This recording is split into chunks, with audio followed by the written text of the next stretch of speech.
மேசராசி அன்பர்களே, இந்த பங்குனி மாதம் எப்படி இருக்கும் அப்படின்னு பார்க்கும் பொழுது உங்கள் ராசிநாதனான செவ்வாய் பகவான் 3ஆம் இடம் என்கின்ற முயற்சி ஸ்தானத்தில் இருக்கிறதுனால தைரிய வீரியத்தோடு செயல்படக்கூடிய ஒரு மாதமாக இருக்கும். கடந்த மாதத்தில் எதை செய்ய முடியாமல் தவித்து கொண்டிருந்தீர்களோ அதை எடுத்து செயல்படக்கூடிய ஒரு நல்ல மாதம். சகோதர சகோதரிகளுக்காக ஏதாவது ஒரு செலவு செய்யக்கூடிய தன்மை இருக்கிறது. பொருளாதாரத்தில் நிச்சயமாக இந்த மாதம் நல்ல ஒரு மாற்றத்தை கொடுக்கும்.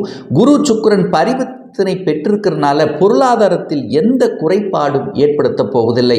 ஆனால் உடல்நலம் சார்ந்த விஷயத்தில் மட்டும் கொஞ்சம் அக்கறை எடுத்துக்கொள்ள வேண்டும். இந்த மேசராசி அன்பர்கள் தொழிலில் ஒரு நல்ல மாற்றம், ஒரு இடமாற்றம், ஒரு சிலருக்கு பதவி உயர்வு, புரமோஷன் கிடைக்கக்கூடிய தன்மை, வெளிநாட்டுக்கு சென்று வரக்கூடிய பாக்கியங்கள், குழந்தைகளால் அனுகூலம் பெற்றுத்தரக்கூடிய அமைப்புகள் இந்த மாதம் சிறப்பாக இருக்கிறது.